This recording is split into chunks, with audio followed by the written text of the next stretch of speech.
চাঁদ, এত রাতে কোথায় গিয়েছিলি? চাঁদের চোখ দুটো বড় বড় হয়ে যায়, কণ্ঠনালী শুকিয়ে মরুভূমির ন্যায় খটখটে হয়ে যায়। শান্তিপূর্ণ মুচকি হাসিটা ফ্যাকাশে হয়ে সেখানে ভর করে এক রাশ ভয়। দরজায় দাঁড়িয়ে থাকা চাঁদের হাত পা মৃদুতালে কাঁপছে। অন্ধকার রুম থেকে আবারও ফাতেমা বেগমের রুক্ষ কণ্ঠস্বর ভেসে আসে, ভেতরে আয়।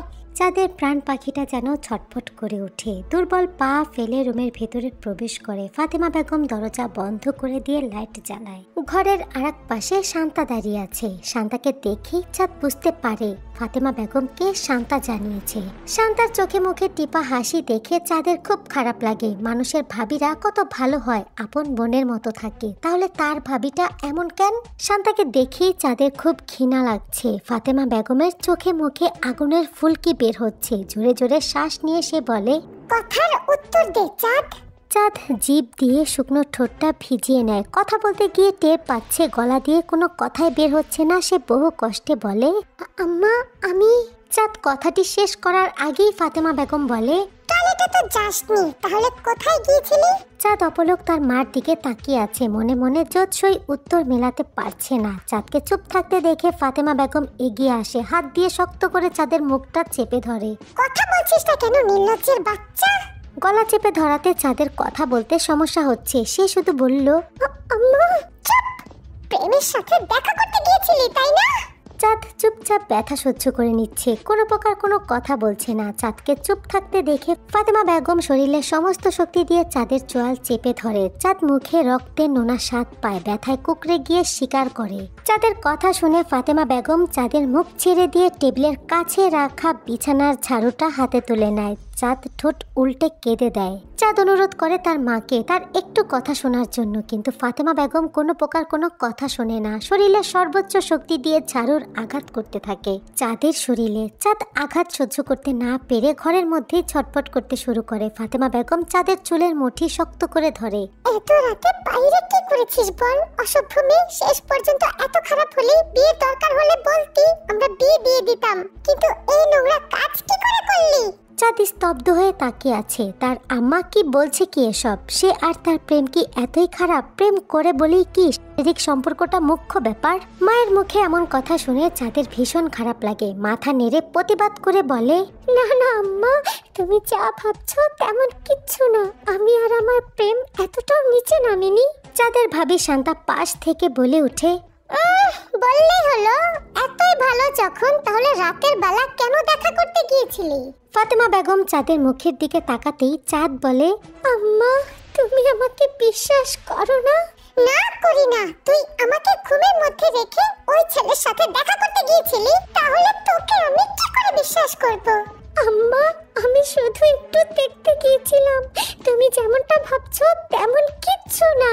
ফাতেমা বেগম বলল, এত কথা না বলে ওই প্রেমকে ভুলে যা। চাঁদের শরীরের পুরানো ব্যথাগুলো যেন আবারও তরতাজা হয়ে ওঠে। সে দাঁতে দাঁত চেপে বলে, কখনোই না আম্মা।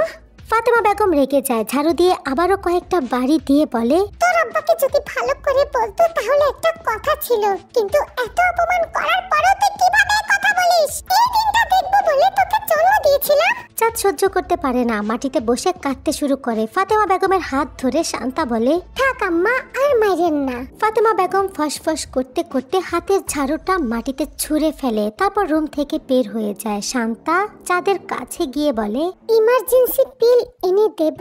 চাঁদ রাগান্বিত চোখে শান্তার দিকে তাকায়।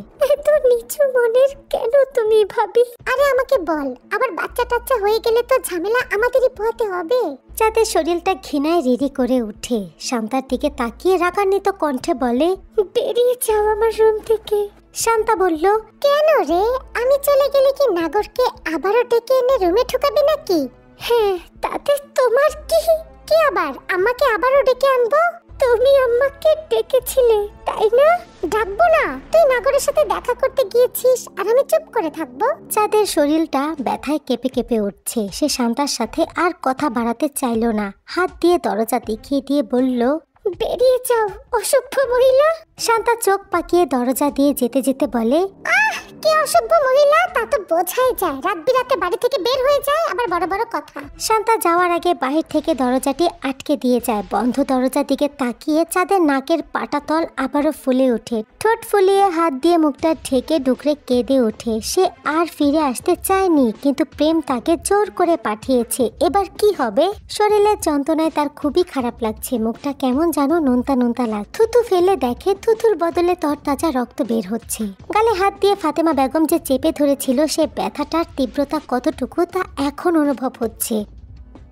প্রেম সকালে নাস্তা করতে যায়। মোহাম্মদ আলী তার সাথে কথাও বলে না, নাস্তাও করে না। প্রেম রাগ করে আগ বাড়িয়ে কথা বলে না। উনি টেবিলে বসে আছে চুপচাপ। প্রেম গম্ভীর মুখে নাস্তা না করে বাড়ির বাইরে যেতে চাইলে মোহাম্মদ আলী দারাজ কণ্ঠে তাকে ডাকে, প্রেম দাঁড়াও। প্রেম দাঁড়ালে মোহাম্মদ আলী তাকে নাস্তা করতে বললে প্রেম না করে দেয়। সঙ্গে সঙ্গে রোজিনা বেগম হুঙ্কার দিয়ে বলে, নাস্তা করব কেন? কোমরের হাড় ক্ষয় করে নাস্তা বানামু, মন চাইলে খাইবো, না চাইলে নাই। মাইয়াগর পিছনে ঘুরঘুর করে, মায়ের মতো হইছে, একদম বদমাইশ। হঠাৎ করে প্রেমের মাথা গরম হয়ে যায়। সে রাগান্বিত কণ্ঠে বলে, এই মহিলা চুপ, একদম চুপ। চুপ না করলে কি করবা শুনি? প্রেমের হঠাৎ করে খুব খারাপ লাগে। মা থাকলে কি আজকে এমন ব্যবহার করত? তার পছন্দকে এমন অবজ্ঞার চোখে দেখতো? প্রেম শক্ত চোখে তার বাবার দিকে তাকিয়ে বলে, আব্বা এই মহিলাকে চুপ করতে বলেন। রোজিনা বেগম কথার পেছনেই বলে, হুমকি দেয়, বদমাইশ। মোহাম্মদ আলী বিরক্ত কণ্ঠে বলে, এই তুমি চুপ থাকো, আমি কথা বলছি। প্রেম, তুমি কাল রাতে চাঁদের সাথে কেন দেখা করতে গিয়েছো? কে বলেছে? যাসনি? মিথ্যা কথা। গিয়েছি, তাতে আপনার কি? কেন যাবি? তোকে মানা করেছি না? বউয়ের সাথে দেখা করতে যাব না? কিসের বউ? আমি তো চাঁদকেই বউ বললাম আব্বা। মোহাম্মদ আলী ছেলের দিকে তাকিয়ে বলে, বিয়ে করবে? হ্যাঁ। মোহাম্মদ আলী কিছু সময় চুপ থেকে বলে, আচ্ছা, ভালো কথা। প্রেম বলে, আব্বা ভালোই ভালোই মেনে নেন বলছি। মোহাম্মদ আলী বলে, হ্যাঁ তাই তো ভাবছি। প্রেম চলে যায়। রোজিনা বেগম মোহাম্মদ আলীর দিকে তাকিয়ে বলে, তুমি মেনে নিয়েছো ওই ফকিন্নি বাড়িতে ছেলের বিয়ে করাবে? রোজিনা বেগমের কথা শুনে মোহাম্মদ আলী হাসে। রোজিনা বেগম বলে, তোমার হাসি আসছে? মোহাম্মদ আলী আরো জোরে হাসে, বলে, আসলো তো। রাত 9টা বাজে। ঝিরিঝিরি বৃষ্টি পড়ছে। স্বপন ইসলাম বাড়িতেই ছিল। আশ্চর্যজনক ভাবে মোহাম্মদ আলী স্বপন ইসলামের বাড়িতে আসে। উপস্থিত সবাই অবাক হয়। স্বপন ইসলাম ভুরু কুচকে তাকিয়ে থাকে। মোহাম্মদ আলী ঘরে যায় না, বাহির থেকে বলে, আপনি কথা রাখতে পারেননি মাস্টার সাহেব।